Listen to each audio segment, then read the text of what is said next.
দুশ্চিন্তা থেকে বাঁচার জন্য 1 নম্বর বড় কাজ হচ্ছে, আল্লাহর নবী বলেছেন বেশি বেশি সাদাকা করো। সাদাকাতু তুরাদ্দুল বালা। আল্লাহর নবী বলেছেন বেশি বেশি সাদাকা যে করবে বিপদ আপদ থেকে আল্লাহ রাব্বুল আলামিন তারে রক্ষা করবে। 1 নম্বর কাজ হচ্ছে দান সাদাকা বেশি করবেন ইনশাআল্লাহ, বলেন। আবু উমামা রাদিয়াল্লাহু তাআলা আনহু বর্ণনা করছেন, রাসূল সাল্লাল্লাহু আলাইহি ওয়াসাল্লাম বলেছেন, সাদকার মাধ্যমে তোমাদের রোগীদের চিকিৎসা করো। তার মানে কি, আপনার বাবার ক্যান্সার হয়েছে, পেটের ব্যথা হয়েছে, হার্টে ব্লক হয়েছে, শুধুমাত্র ডাক্তারের পেছনে দৌড়ায়েন না, কিছু টাকা ফকির মিসকিনকে দেন এই উদ্দেশ্যে যে আল্লাহ আব্বার তো অসুস্থতা, আল্লাহ তুমি তারা সুস্থ করে দাও। এমনও হতে পারে এই দানের কারণে আপনার আব্বার হার্টের ব্লক আল্লাহ তাআলা ছুটাইয়া দিছে। জোরে বলেন।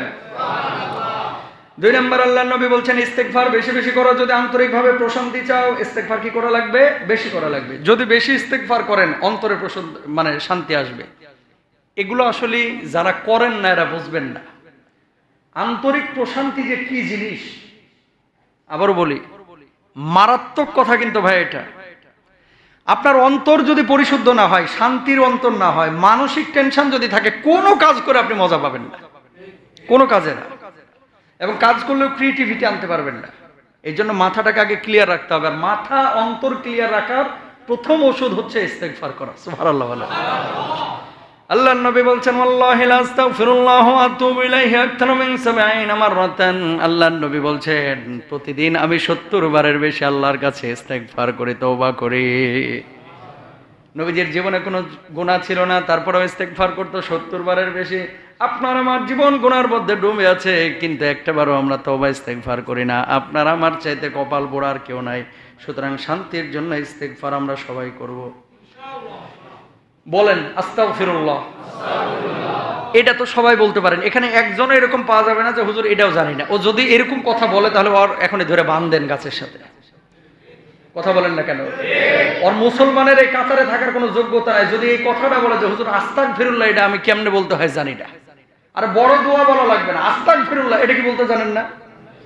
আর কিছু লোক আছে যে আস্তাগফিরুল্লাহ এই কথা বলে না, বলবেন আস্তাগফিরুল্লাহ। কি বেশি বেশি বলবেন ইনশাআল্লাহ, বলেন। 3 নাম্বার, আরবরা সিগারেট খায়, ললিপপ খায় আর কি। সিগারেট চুষতেছে, টানতেছে, ধূমপান করতেছে, সিগারেটটা হাতে নিয়ে আল্লাহুম্মা সাল্লি আলা মুহাম্মাদ ওয়া আলা আলি। শুনেন, সর্বাবস্থায় যদি দরুদ শরীফটা আপনার মুখে চলমান থাকে, শান্তি কোথা থেকে আসবে আপনি টেরও পাবেন না। আল্লাহু আকবার বলেন। আরবে এটা কিন্তু খুব প্রচলিত বিষয়। দুইজনে মারামারি লাগছে, আল্লাহুম্মা সাল্লি আলা মুহাম্মাদ বা দরুদ শরীফের কোনো বাক্য যদি বলে, অথবা আল্লাহ তোমাকে ক্ষমা করো, ওই ধরনের কোনো কথা যদি বলে, বিশ্বাস করেন মারামারি থামায় দেবে। এরা এত সম্মান করে আরবরা, কিন্তু আমাদের বাংলাদেশে এটা প্রচলন নাই। ইল্লাল্লাহ ইল্লাল্লাহ করতে করতে ফাল দিয়ে গাছের উপরে ওঠে, কিন্তু দরুদ শরীফটা বাসের মধ্যে পড়তে রাজি না। কথা বলেন না কেন? দরুদ শরীফটা বেশি বেশি পড়বেন ইনশাআল্লাহ, বলেন। আরে পুরা দরুদ পড়ার দরকার নাই তো, খালি বলবেন আল্লাহুম্মা সাল্লি আলা মুহাম্মাদ সাল্লাল্লাহু আলাইহি ওয়াসাল্লাম। বলেন আল্লাহুম্মা সাল্লি আলা নবিয়িনা মুহাম্মদ, আল্লাহুম্মা সাল্লি আলা মুহাম্মদ। বলবেন বারবার বারবার বলবেন। সূরা ফাতিহাটা পড়বেন, লা ইলাহা ইল্লা আনতা সুবহানাকা ইন্নী কুনতু মিনাজ জালিমিন পড়বেন, হাসবুনাল্লাহু ওয়া নি'মাল ওয়াকিল এটা পড়বেন, তারপরে লা হাওলা ওয়ালা কুওয়াতা ইল্লা বিল্লাহ পড়বেন।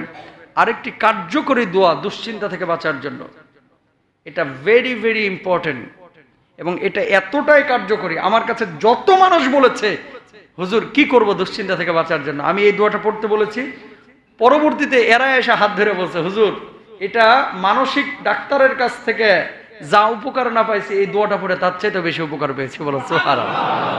দোয়াটা বড়, পারলে মুখস্থ করবেন, না হলে গুগল থেকে নামায় নেবেন। আল্লাহুম্মা, জোরে বলেন, ইন্নী আউযু বিকা মিনাল হাম্মি ওয়াল হাযানি ওয়া আউযু বিকা মিনাল আজজি ওয়াল কাসলি ওয়া আউযু বিকা মিনাল বুখলি ওয়াল জুবনি ওয়া আউযু বিকা মিন দলাআদ দাইনি ওয়া গলাবাতির রিজাল। দোয়াটা একটু বড়, এটা গুগলে পাবেন, বুঝছেন। দুশ্চিন্তা থেকে বাঁচার দোয়া যদি লেখেন এই দোয়াটা সবার আগে আসে। আর এক্সট্রা তো আমি অনেকগুলো দোয়ার কথা বলেছি। যদি দুশ্চিন্তা থেকে বাঁচতে চান এটা করবেন। সবাইকে আল্লাহ তাআলা তৌফিক দান করুক, বলুন আমিন। সবশেষ ইয়া হাইয়্যু ইয়া কাইয়্যুম বিরহমাতিকা আস্তাগীস, এই দোয়াটা পাঠ করবেন। আল্লাহ তৌফিক দান করুন।